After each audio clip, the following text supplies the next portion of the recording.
Welcome to World Class Bullshitters. I'm your host, Jeff Hicks, and tonight with me is your friendly neighborhood Samoan, Nick Udom. Thank you for having me. Well, Nick, tonight is not the regular World Class Bullshitters podcast. Tonight is a special retro review of a film that many consider pioneering in the found film genre, and that some people, like myself, absolutely hate. What is that film? The Blair Witch Project. So, Nick, let's go back in time to 1999. We're both little kids, and the Blair Witch Project is all the rage. When did you first see this movie? Actually, I remember this. I remember this because my mom wanted to see it real bad, and so did I. Because I remember seeing the commercials, and we were both into it. And my dad didn't want to watch it because he was scared. My little brother was also, would piss himself in the theaters if he watched it, so he stayed back. So me and mom decided to go watch it, and we're in the theater together.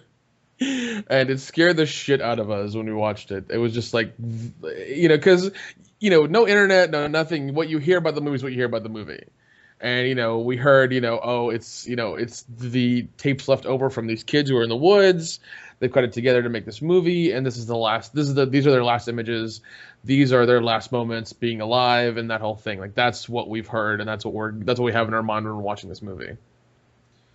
I just remember those commercials that were on TV every day. In, Mm-hmm. in 1994, blah, blah, blah. I'm like, okay. And then I didn't think about the movie. And then I think the following Halloween, so it would have been Halloween 2000, I was at my Mm-hmm. friend's house, and we saw this movie on videotape. And it didn't scare me then, and it doesn't scare me now. And just for the record, I was like the most easily scared kid. Like, I would see the back of a Freddy Krueger box and go, oh, I can't sleep tonight. I looked at the back of the Dream Warriors box and I saw when he turned giant and tried to eat Nancy. Like, that shit stuck with me and scared me. Every time I even see the word that media logo on those old VHS tapes, I think about being a scared little kid. Yeah, triggers. But I watched this movie back in the day and I was like, oh.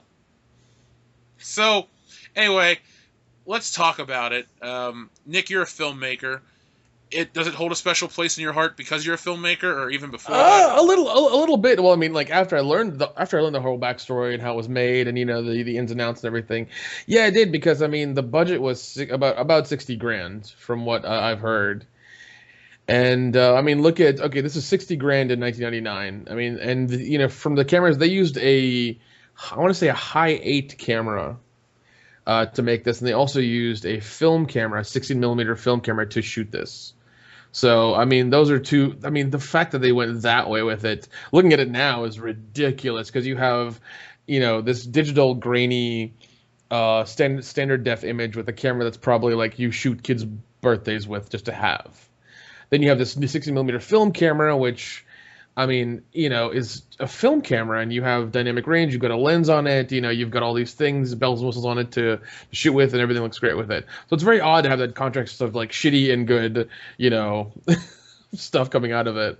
I mean, hell, look at what was it? The movie that came out in the last few years. Was Paranormal it Activity? Paranormal Activity? Yeah, Paranormal Activity. I think the budget for that was 15 grand. I mean, and that tells you how technology's come ahead so far is because they're spending 1/4 of the budget of Blair Witch to make that movie. Yeah. Thinking back, Paranormal Activity definitely does look better, but like you said, it's technology. I don't think I like either film though that much. I mean, if I had to pick one or the other, I would definitely pick Paranormal Activity solely because Katie has big boobs. But Oh God. I just don't see if I'm gonna watch a horror film, I either want a really good story or I want it to kind of scare me. So like the original Halloween scared me and it has a good story. Other movies have like gore and other shit that keeps you hooked. I just okay, we'll stick with Blair Witch for now, but I watched this movie. I've watched it. I'm watching it right now actually again. Second time today. It's just I don't see how it's a horror film. It could be any kind of film. There's nothing scary about it. That's why I guess I'm so hard on it. Well, I mean that, and I mean honestly, for me, like found footage holds a special place in my heart just because it's so easy to make and it's so easy to do and it's so easy to fuck up as well. Like I've seen a lot of really shitty found footage movies, and there are a lot of really shitty found footage movies out there. For instance, there's one I think it's on either Netflix or Shudder. It's called Area 407. Piece of shit. I swear to God, and I'll ruin it for everybody who's not gonna go watch it. A plane crashes in a field. People are left alive somehow, and it's called Area 407 because it's a government facility where they have dinosaurs there for military purposes. Well, it's currently sitting at a 3.6 out of 10 on IMDb. There's a reason for that. It's oh god, it's so bad. And then there was one called The Gallows is a one that's really bad. It didn't know what it wanted to be at all. Dude, I saw The Gallows in theaters last year. Dan and I both ranked it as the worst of the year. Really? You didn't see As Above, So Below? That was pretty fucking bad too. I didn't because The Gallows turned me off to all horror in 2015. That's true. I mean, yeah, and then there's also The Pyramid, which didn't know what the fuck it wanted to be either. Like, The Gallows actually made me audibly go, "What the fuck?" And not in a good way, like I was scared. The part when you find out that the girl's dad was the one that was hanged and the woman was pregnant, and like at the end they like go into the house and there's like a ghost or like what? Or it was the mom and the daughter. You're just like, what the fuck? And then it ends. Dan and I looked at each other like, what is this shit? Because I mean, like that had the potential to to be pretty good. Like you had kids in a haunted high school that were locked in there. I was like, that in itself is pretty entertaining for me. And and then you fuck it up. You completely fuck it up. You totally disregard everything and you make it into this like, it could be a real person. It could be an entity. It could be it could be this. It could be that. But just make a good fucking movie. Come on. Well, found footage is definitely kind of a joke nowadays. It's not bad. I mean, like, they milked the Paranormal franchise so much that they had to, like, oh, this is the final one. And that's how they marketed it. Yeah, and then they put all the bells and whistles in that, too. They put the CGI, like, I love how their gimmick was, like, the ghost camera.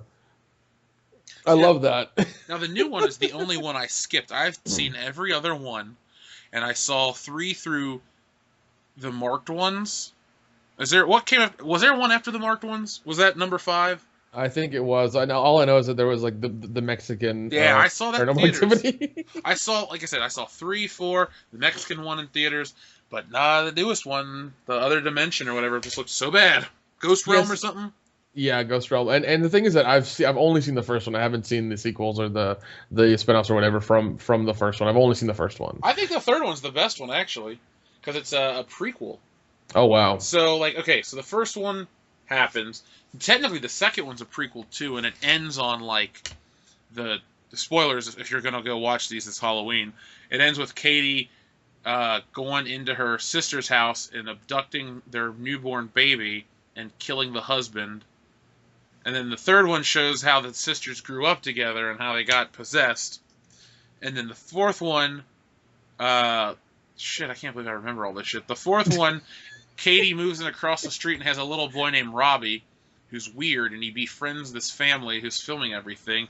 That gets fucking weird. And then my favorite one is probably the worst one, which is the marked ones. We call it Paranormal Activity 5 Cinco de Mayo, because okay, you know how like a lot of horror movies will have like a militia or a group of people go after the villain.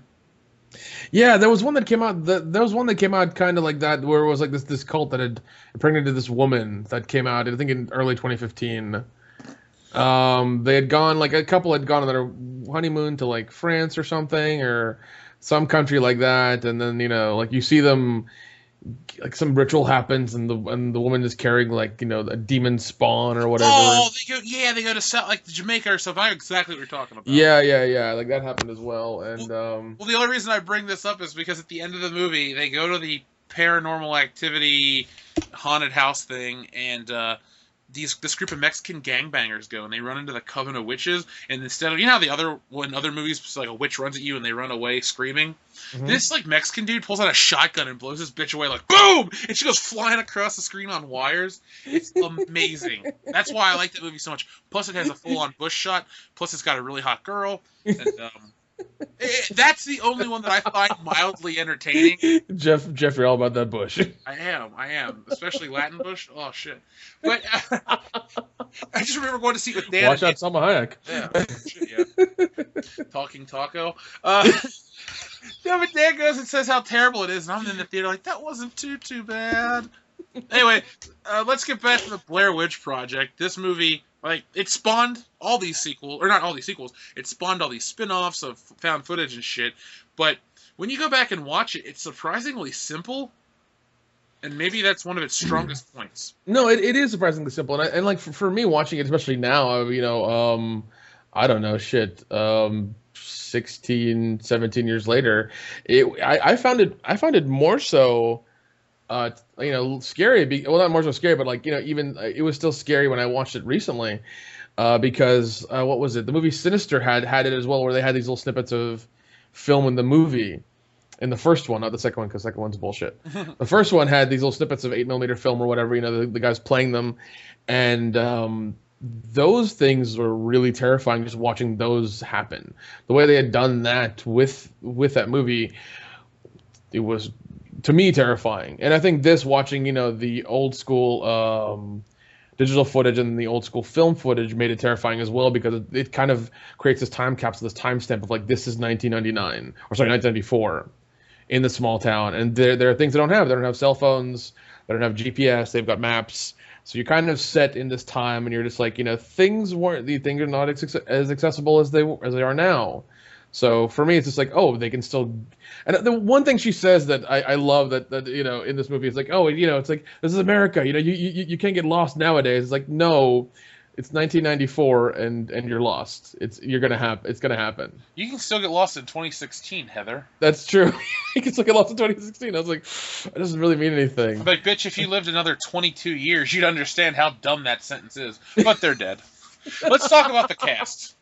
The cast. So it's Heather, Mike, and Josh, correct? Yeah, Heather, Mike, and Josh, and Heather's kind of a controlling cunt, like in the beginning. Like, she's immediately just like, yeah, I got the map. I know what I want. Shoot it this way. Do this, that, the other. It's like, first of all, you're working with these two people and you're working in film. If you're not nice to them, they're just gonna fucking quit. Like, they have nothing invested in this. They can just be like, all right, well, you know what, you're a cunt, and I'm gonna leave. Yeah, I don't like her. She's the least likable character in this film. She is, and it's just like, man, I wish she would have been the one to get taken out of the tent or whatever at night or something, and that whole thing. Well, if that were to happen, I feel like the other two dudes would be like, well, fuck her, and they would just leave, and that would be the end. They would never turn the camera back on. That's true. Oh yeah, that's one thing she kept doing, is like the camera was always on with her, which I mean I understand for the movie. Yeah, that needs to happen, but it was just annoying. Like, if I was in that situation, somebody had the camera on me like that, I would smash it. I'd be like, fuck you, we need to keep moving and keep doing other shit. It depends on the group size. Let's say, for example, the bullshitters. We go on our annual world-class bullshitters retreat, and we get lost in the woods, and our cell phones are either dead or not working. If we're all together, I'm not going to freak out. I'd be having a great time in the woods. Like, these dudes are a little too tightly wound, is the way I want to say. Cause yeah, well, I mean, it seems that way from the right from the beginning, because it seems like Josh and Heather, kind of know each other a little bit, and then Mike is kind of like just with them. They pick him up, in the beginning, so it seems like he doesn't know what's going on, and he's just kind of like along for the ride, and he's the sound guy. He's the one I have the most sympathy for. I always thought Heather and Josh were fucking, and Mike just had to lay there and, not get any. Yeah, exactly. Poor guy. No wonder he fucking throws the map away and shit. Yeah, which was kind of a shitty move. It's just like I never understood that part of the movie ever, even to this day. Why are you throwing away your only way to like go anywhere or get anywhere? I mean, yeah, you have the compass, but you didn't take down what direction you came from or what direction the town was in. And it was to prove a point that Heather was full of shit. Yeah. I think you're right about that. And it's just weird. Like, why would you take your own safety away and to prove somebody else wrong? It's kind of like, just to spite them, you're cutting your own nose off, kind of thing. Yeah, that's just one of the many problems I have with the movie. I'm a stickler for like a structure, an act structure. Well, not an act structure. It doesn't have to be 3 acts, but I want shit to be going on. I feel like the beginning of this movie is cool when they interview all the people, and then it cuts to me like it starts out great, and then it shits the bed within the first like 7 or 8 minutes, and then it just wallows in its own filth, and then it. I mean, like I've kind of written down notes. I know 20 minutes in, the team is like kind of breaking down a little bit. 20 minutes in, which is really early for that to happen. Yeah, I don't feel like there's enough like build to it. It's like, oh my god, reactions right away. Yeah, I mean, 20 minutes in, the team's already breaking down. I know, 30 minutes in, things are getting weird. I think that's after the first night. They stay there and start hearing noises and shit outside the tent. And that happens. Let's see, 35 minutes in. Oh yeah, 35 minutes in, the map is gone. So 35, so like a third of the way through the movie, the map is gone, and you know that thing happens where it's like, oh, we slept and we don't know where it is, and blah blah blah blah. But yeah, I mean, I wish the girl would have just been like, yeah, I don't know where the fuck I'm going. Please help. When I watched this afternoon, which is probably the first time I've seen it in, God, not since it came out. I know I've seen it a couple times between when I first saw it on videotape. Let's say I haven't seen it in a decade though. I was just so bored with what wasn't happening, and there's the scenes with the darkness, and I get that it's part of the found footage allure. It's supposed to replicate real life, and that's cool. But either you do that and you present some kind of tension and terror on screen, for me at least, or you present me with a better shot film. I just feel like it's failing in the two places that I feel it needs to be effective. Well, I mean, it is found footage. You kind of your better shot film is already like crossed off immediately when it's found footage. It's never going to be better shot, because if it's better shot, then it's obviously not found footage. Well, I mean, I could use the argument, well, they're supposed to be filmmakers. No, but no, I'm saying like there are parts of this movie where it's just like a weird digital grainy black screen, and that's fine. I understand the aesthetic of found footage, but like the people that wrote this movie could clearly write some more tension or some horror scenes. That's their own shortcoming that they didn't put on film, and which would still fit under the umbrella of found footage. Like I said, I just feel like this is like a 90-minute movie of nothing. Like seriously, it's like, oh, I got lost in my backyard with a camera for 90 minutes and I kept screaming out Josh's name. And the urban legend wasn't presented clearly enough. Yeah, I wish it would have been slightly longer in that aspect of like interviewing the people and really going over the legend and everything. It was very like, it was hinted at, and then you had that old woman in the trailer park kind of like say, you know, that she had seen the Blair Witch and this had happened to her and things like that. That was a little odd, but you know, it wasn't, and you know, and they do a really hard cut, and they're in the car and they're talking about her and what she said and everything afterwards. I wish it would have shown more of her being crazy. That would have been nice to kind of like add a little bit more attention to it and been like, oh, okay, well, they're in the middle of fucking Maryland and people are nuts about this story. Yeah, I just feel like, okay, when you watch the original Halloween, if you let's take out the beginning part where he kills his sister, but the part on Halloween itself where you meet Laurie all the way up until the night where Michael Myers kills everyone, like, that is done well. There's like some kind of foreboding tension. It builds up. I feel like if they would have, instead of going 20 minutes or like 7 or 8 minutes build up, if they would have done like a full 30 minutes of them like building the lore of this film, which you could have hid under the whole guise of we're interviewing people and they could discuss it and kind of give you more of an insight to the world that they're in, and then get lost and then build it up, because I feel like there's too much in the woods. Yeah, and I mean, I'm in agreement with you. They should have done a little bit more of like telling what it's about and interviewing somebody, or at least some article or just anything of just, yeah. The first third should have been that. I am in complete agreement with you about that. Just a little bit more to kind of give it a little bit more oomph and, you know, a little bit more of a foundation for the rest of the stuff. I mean, you know, getting lost in the woods is a real thing, and I mean, it's kind of a fear of mine, even though, you know, I used to live in Samoa, and, you know, there are woods everywhere, and, you know, we used to live in the woods and stuff, so. Those I mean, that's woods. Well, I mean, you know, palm trees or pine trees, it's still the same thing. You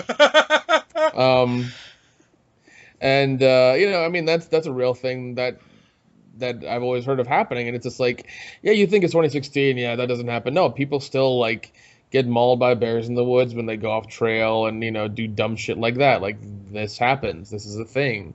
As modern as we think we are, like, you know, that shit still happens. People are dumb and they think they know better and they don't, and they end up fucking bear shit.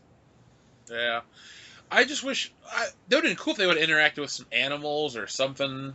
I mean, I understand the budget's super small. I'm not trying to put unrealistic expectations on a $60,000 budget. That's like eating McDonald's and expecting a fucking Shula's sirloin steak or something. I mean, I understand the parameters that they're working in, but then again, I feel like Paranormal Activity was a better film shot for a quarter of it.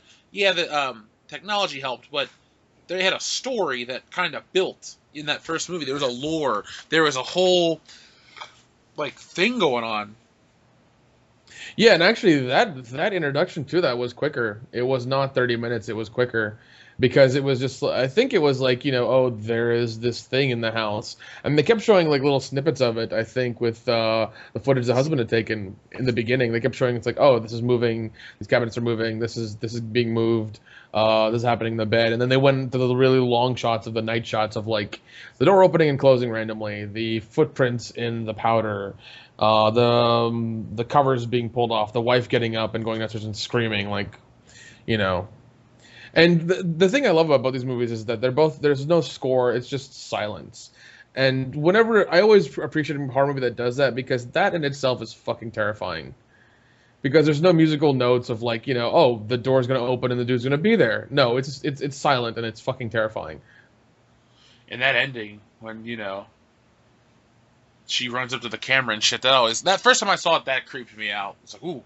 And then part 2 has a bunch of good jump scares and shit, and especially the ending. Yeah, definitely. But those are more contrived that they would have a camera on, especially when you get to the later ones. It's like, oh, here's our security camera footage, and here's this footage, and here's that footage. Like, they even go back to the 80s, and they have to go find a way to have fucking camera footage at all times. When, yeah, everyone, well, not everyone, but a lot of people had cameras in their home, camcorders, and they're like, oh, we're going to hook it up to an oscillating fan, and, it was hokey. But at least stuff happens. I mean, for the listeners out there, I'm not shitting on Blair Witch because you like it and I'm trying to be contrarian, but this is just a movie I remember seeing the first time, thinking it was lame, living with that memory, seeing it again, having the memory reaffirmed, watching it again today twice, and being completely bored. You watched it twice today, Jesus. I've watched it once this morning, and it's currently on right now. The scene where Josh is laying under the tree, it's going, I'm waiting here until someone finds me, and he takes off his backpack. Under the tree with the vines, yeah. Yeah, that's exactly where I am. He just stood up from it. No, I mean, I watched it today, and I was still kind of a little scared, even though I know I've met those guys at a convention, like I've seen them at a convention, it was still just like, kind of scary because the part when Josh is not there, and then you just hear him screaming in the distance, and I mean, his screaming was very convincing. It's just like, oh, he's getting tortured or something, and they have that little packet of teeth like in front of the thing that she goes to look at. I mean, and that was just like, oh, that's what that's supposed to be, teeth. Yeah, it's supposed to be teeth. Yeah, I had like I said, I've seen this movie like 4 times. I had no clue what it was. I'm like, was that his heart? I couldn't understand. It was just a thing of blood. I was like, what is that? No, they're human teeth, and also when they go into that fucking house, as soon as I see the house on the TV, I'm just like, nope, fuck that. You're in the middle of the woods and you find an abandoned house. Fuck you, never.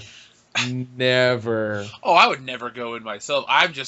When I watched it this afternoon, I had nothing on. It was silent. Oh, obviously the movie was on, but sometimes I watch movies and have like YouTube on at the same time. Kind of defeats the purpose. But I explicitly paid attention to this film, and I was like, okay. And then the ending comes like, well, the movie's about to end because it has the shittiest ending in horror film history.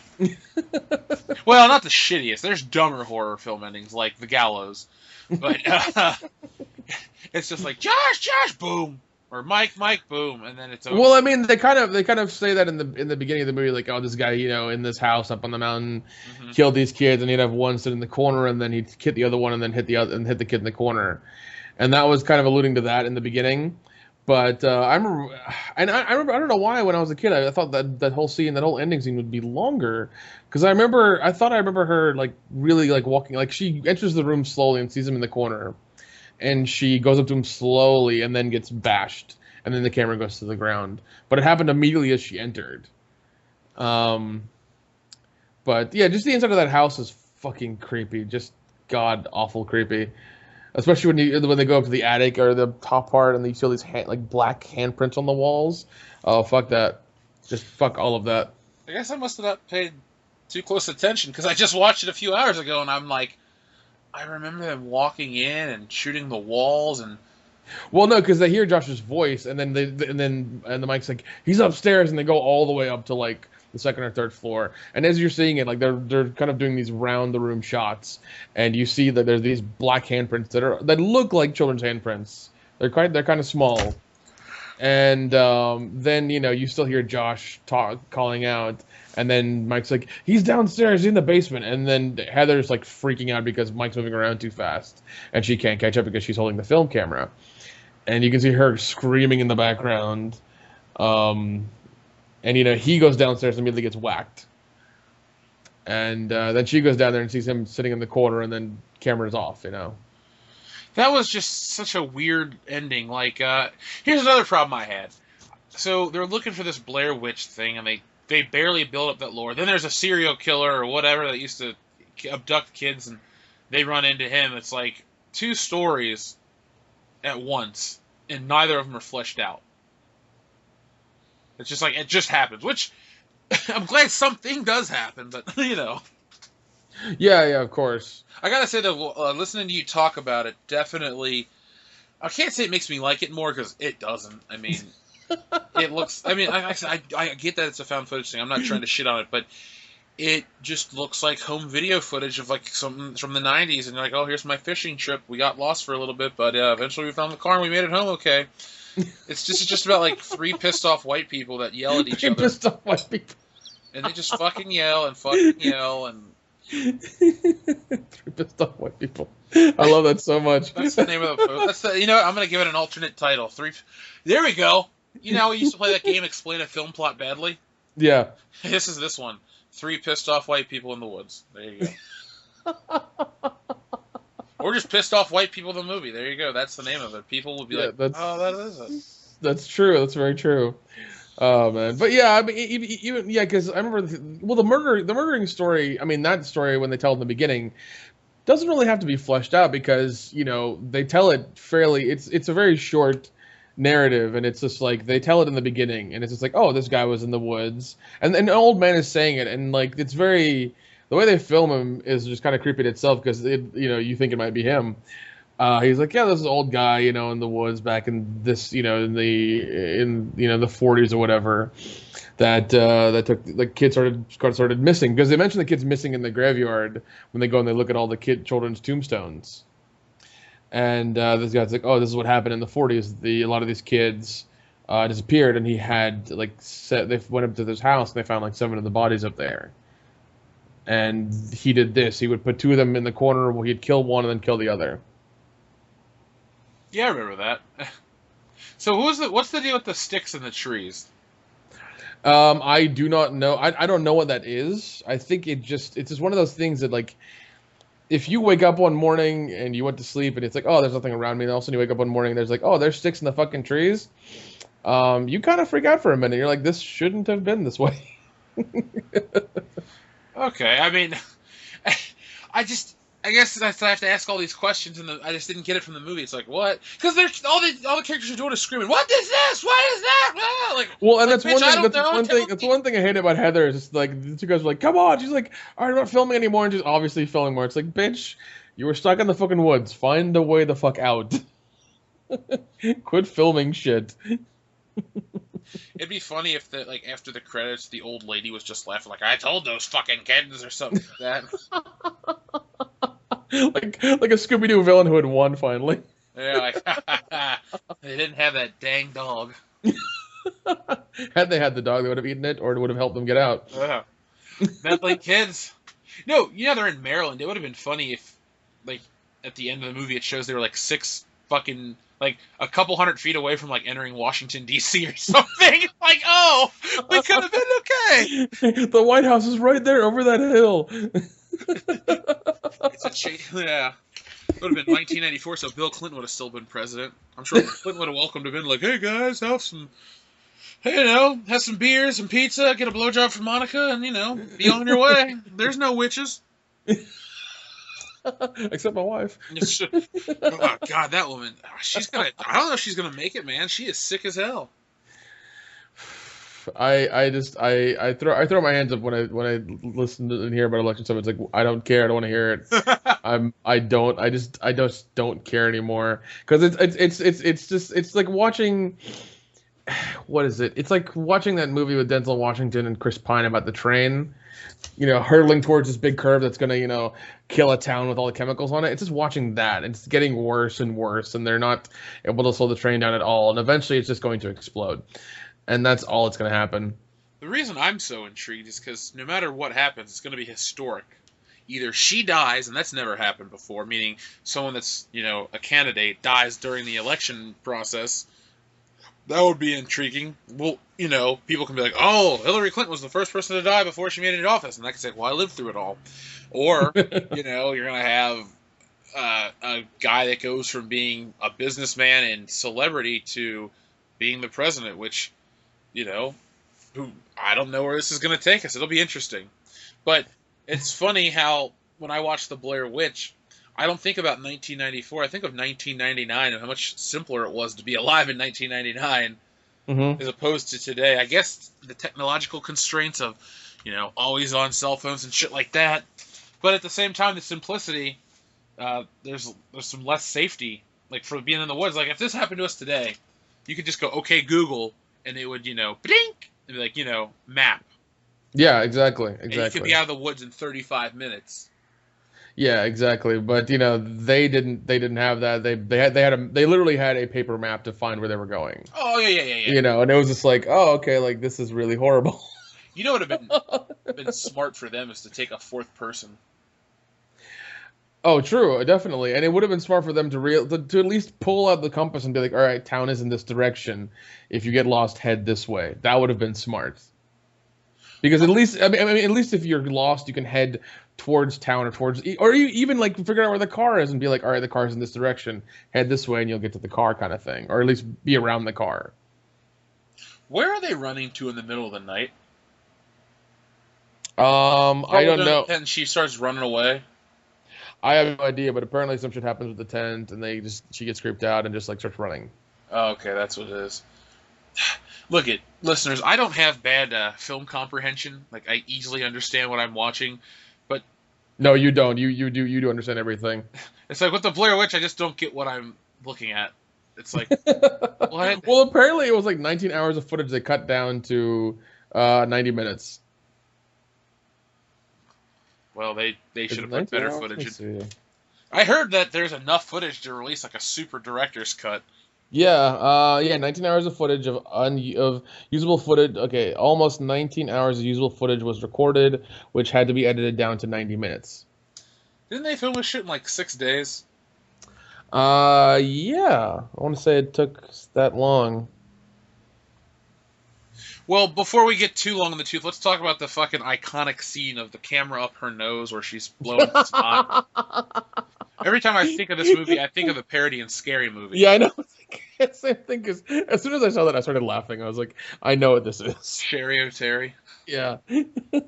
Talk about a celebrity that's not even relevant anymore. God, is she alive? Is she doing okay?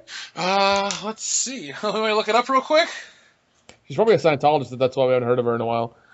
Well, if so, she deserves it. Sherry O'Terry.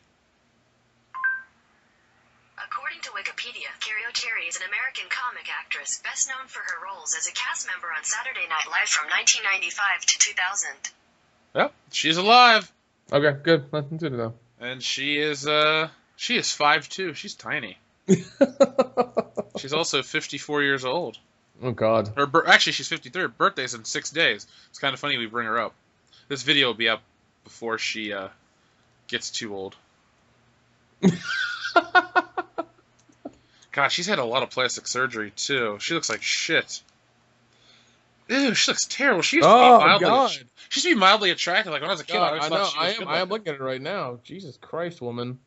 Why, Sherry? No wonder she doesn't have a career anymore. You don't know who she is. God, she looks like a dude now. Like a dude who wanted to be a woman.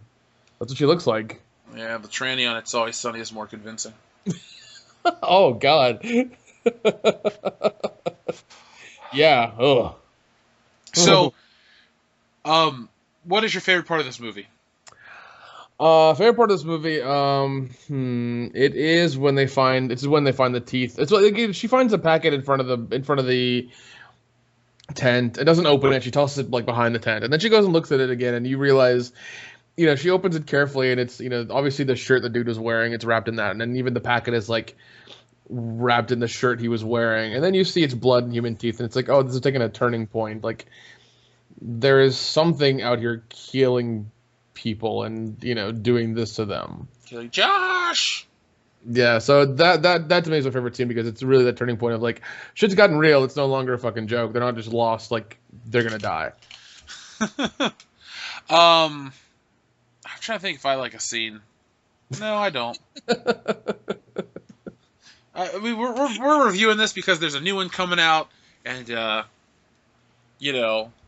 it's relevant. But this is not a film I want to watch during Halloween. This is not a film I ever want to watch. Let's see. This is the second time I've watched it in the 15 years it's been out. Sorry, 17 years it's been out. Watch it 4 times, and you'll go, "Oh, Jeff was not full of shit." I think that's the problem. I'm sorry to be so down on this movie. Usually my reviews are a lot happier or a lot funnier. It's just, I don't know. Boredom has set in. Either way, whoever made this movie, to the creators, I applaud you. You took nothing and turned it into something huge, and I don't know if you snowballed that into a bigger career or anything like that, but this movie was clearly brilliant in its marketing. And that's what its legacy really is when you think about it. When people talk about the Blair Witch Project, they don't talk about how truly horrifying it was. They talk about it being a genre trendsetter, and it created, a subgenre of horror. I don't consider this horror, though. It did so much. It didn't create viral marketing, essentially. Yeah, basically what it did. It created viral marketing. This is yeah, that's what I'm gonna say. I'm gonna say this is like the birth of viral marketing with this movie, because you had this thing that was, slated as being true, slated as being, the last moments of people's lives, and they exploited it. This is pretty much what what viral marketing is. Well, it's good and bad. I think viral marketing is awesome. This one is awesome. Like I told you in the beginning of this review, man, when I think of a movie, I can still remember those fucking commercials. Fucking 16 years later, going on 17. 17 years, going on 18 years coming up next year. It's impressive. It's funny, though. I'm looking up where the cast is nowadays. Apparently, Heather Donahue has retired from acting to grow pot. That's about right. Oh my god, that's amazing. Yeah, well, good for her. Josh is fat. Yeah, he was in the beginning of Adam Green's Hatchet movie. He was in the boat with Robert Englund. Oh, okay. He's actually married to a woman named Allison Pill, who's in a bunch of movies, and he has directed movies. So he actually is doing the best of any of them. How about Mike? Is he still alive? Is he okay? He looks like a rapier version of Trey Parker from South Park. Oh, God. Doesn't really say. He's in a couple things. Yeah, you know what? I'm going to give that honor to Josh. He lost his teeth in the movie, and you wouldn't even know it's him looking at him. He looks like Clark Gregg with a better hairline, which isn't saying too much. But seriously, dude, he was in the movie Hump Day, and he was in Hung. He was in True Detective, Bates Motel, Heartbeat, and the Town That Dreaded Sundown remake. Oh, yeah, I did see him in that. He was, yeah, spoiler alert, he's the killer. But yeah. And he's also in American Horror Story and If I Stay. So, yeah, this dude has had a great career. Jeez, yeah, he's killing it, man. He's killing it. It's funny. Even in real life, poor Mike can't get a job. Oh God, go figure. The girl who wanted to be a filmmaker is now fucking growing pot. I guess in either Colorado or Oregon. Well, she can take her round ass forehead in one of those states instead of fuck away from me. God. Well, the film's legacy has been cemented, and we got the new one coming out in a couple days. So, do we plan on seeing it, Nick? I say we should just give it a whirl, see where it takes us. You know. I'm down. I'm available. I'll go. I'll commit right now on air because this will be uploaded on the 14th of September. So when's the new one come out? The 16th? Actually, let me check. Because I know it's out in some places, but Well, yeah, that's always like special releasing and that kind of crap. So let's see here.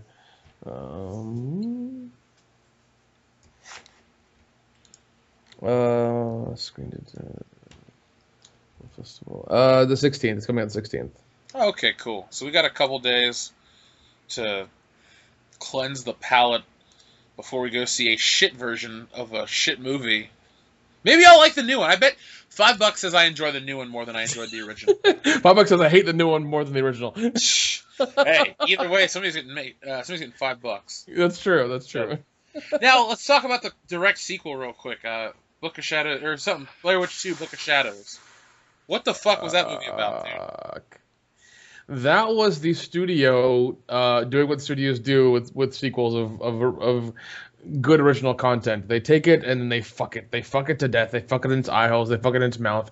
They fuck it up both its ass and its vagina, and they just fuck the shit out of it until there's nothing left but a very smelly carcass with lots of holes in it, covered in cum. Ooh, that's very vivid. But that's what happened. That's exactly what happened. That is exactly what happened. Because it's called Blair Witch 2: Book of Shadows. There was no book, and there were very few shadows. And tell me they had a problem with the cinematography? I'm saying they had a lot more problems than that. Okay. I know Jeffrey Donovan of Burn Notice fame. Yeah, he was in that, and he plays kind of like this like shitty filmmaker a camera guy, kind of knows how to use a camera. I guess he's touring people to come to the movie. I know there was kind of this like hot goth chick in there who was kind of psychic as well. But that was it, and like everything was weird because they would videotape stuff and then it wouldn't, things wouldn't show up, or they'd wake up one morning and everything would be torn up, and then they'd play the tape through and there'd be nothing in there. But if they'd rewound the tape, then they'd show everything. And it was just weird, that whole thing, and I didn't get it, and it didn't make sense, and it was really fucking shitty. But I'm sure, like me, a lot of people who liked the first one went to the theater and gave it their money, which was a mistake. Well, we were pretty damn young when this one came out too, so. Well, okay, I mowed like 18 lawns to watch this movie, so whatever. I just remember watching wrestling as a kid, and I would see commercials for it. It's like Blair Witch 2: Book of Shadows, and I would go, okay. By this point, I'd already seen the first one, and I was like, "You fool me once, fuck that shit. I'm not going back to any more Blair Witch anything." I do though remember as a kid there was a porno parody called The Blair Witch Project. Oh yeah. That was done by the great filmmaker Jim Wynorski. I love that man so goddamn much. I vividly remember that film, and I have great memories of it. Yeah, I think we both do for particular reasons. I was at my aunt's house and I saw it on Skinamax. Good old Skinamax. Yeah. I think it might be on their app or something that they have on, like, I know it's like Max Go or whatever the hell it is, like that. I think they still have it on there to watch. But did you know there's a sequel? Okay. The Blair Witch Project 2, Scared Topless. Yeah, that's one thing. That's one thing I enjoyed. Where, like, I love how Jim Wynorski just took that and he's just like, I'm going to make this something wonderful. There's a third one too. No, I think either Blair Witch or Witches of Breastwick. Like, it's the same kind of concept. They've gone to like part 5 almost because they can. Oh, God, dude, the Blair Witch Project came out June 29th of 1999. When did Blair Witch come out? Wait, the Blair Witch... Wait, hold on. There's no way. The Blair Witch Project, let's see. It came out July 30th, 1999. I see July 16th. This is listed as June 29th on DVD. What? Oh, I know why. Why? Mockbuster. It's something that Asylum does. You'll see it you'll see it at Redbox and things where they'll have, like, Transmorphers or like things like that. And people will be like, "Oh my God, it's already out on DVD." Dumb people who don't know anything, we'll do that, and then they'll watch this shitty movie that has kind of the same name as the movie you want to see that came out last week, but it's nothing like it. The only reason I'm bringing that up is even on Wikipedia, this film has a release date of July 30th, 1999. How is there, was there an early release at film festivals? I mean, he may have just kind of shot. He might have kind of got the gist from the trailer and be like, all right, well, we're doing our own thing, and this is what's happening, and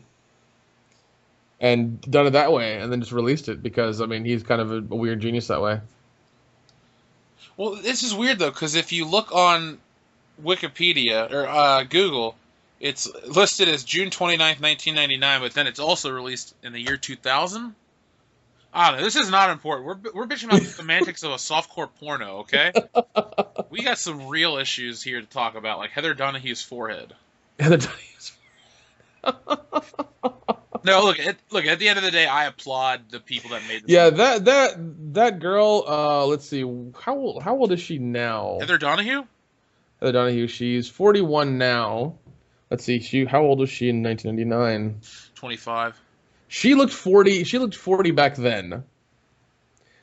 She looked 40 back then. I'm sorry, but looking at her now and looking at her then, there's really no difference. Like, she looks 40 back then. Yeah, she's perpetually 40. She was born 40. She was born 40. She came out of the womb and her mom's like, "That's fucking old." What else has she done? She was in I know she's been in like a handful of things. She was in that movie Boys and Girls with Jason Biggs and Freddie Prinze Jr. She was in a second. She was in It's Always Sunny in Philadelphia. Oh God! How did I miss that? I'm sure it'll tell you what episode and everything. Yep, it's the second or third episode. Charlie wants an abortion. Now I remember exactly who she is. She's this shitty mom that Charlie used to bang. Yeah, and she's kind of played a bitch the whole time, and I think it's because she really is. She's one of the people who's like a bitch in real life. So she's in the new Blair Witch under archival footage. Okay. I'm intrigued to see where this new one goes. We'll have a review of it out in a couple days. I'm sure what it's gonna be. It's gonna be kind of a modern remake of the first one, and they go and look for the people who had died in the first one, and that's just kind of what happens because that's what they do these days. That would be kind of cool. The world's still waiting on our found footage movie, Nick. We could make it for $3,000. Wait, 2 guys, 1 Veronica? Yeah, ooh, shit, that wouldn't cost anything. What was it, 2 tanks of gas to Wisconsin? For me, that's, $60. Maybe a couple pizzas and a bottle of Everclear. There you go. Somebody might die if they chug the whole Everclear bottle. Well, that's why there's 3 of us. So, each take a third, it's fine. I'll be fine. Look, I'm a big dude. A third of a bottle of Everclear is going to fuck me up. It might kill I know. Veronica, and you might just pass out instantly. Like, that's true. Like, do you remember how messed up I was in Gatlinburg when I was like, "Oh, my stomach! I drank 30 beers. It hurts so much." I would see. That's why I stay with liquor because you don't get that full feeling from liquor. That's true. I just gotta find a liquor I thoroughly enjoy straight. Like, I can do tequila, but I gotta have a good chaser. Chasers are fine. That's well and good. But I stick with whiskey or bourbon or anything dark. Really, that's what I like. Well, you are Samoan, so you are what you drink. Very true. Very true. That's just what I do. You could always find. You could always go as far as like Malibu. Coconut rum. You could have that on over ice and it's fine. I had an old girlfriend that used to like that, and I'd buy it, and we would drink it and bang. So I have good memories. Well, there you go. One thing I did recently is I took one of those pina colada Sobeys and mixed Malibu with that, and that made it even fucking better. Ooh. You sure you're not pre-diabetic? If I am, I'll ask Phil. Phil, what do you do to keep your foot from falling off? Lots of duct tape. All right. Now, Nick, you are a filmmaker. Tell the listeners about your film before we go home. Well, I'm currently in post-production on a movie called Strip Club Massacre. It is a movie that takes place in a strip club, and there's a lot of massacring going on. Um, it was directed by Bob Clark, written by Bob Clark, and I'm the guy who filmed it. Well, sorry, shot it, and is now editing it and making it look fucking amazing. And you can hear a whole interview from the man Bob Clark as well as Nick over on our channel, World Class Bullshitters, titled Strip Club Massacre: The Interview. So, it's a pretty apt title. But, and if you like Nick's dulcet tones, you can always hear him on Thursday nights on World Class Bullshitters. Topic pending for this coming week. But this has been a review / discussion / bitching about the Blair Witch Project. It's a movie that changed the world and ruined my life.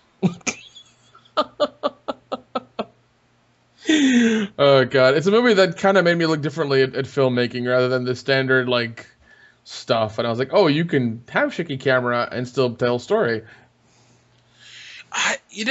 That's cool. I just tell a story, man. Like you said, tell a story.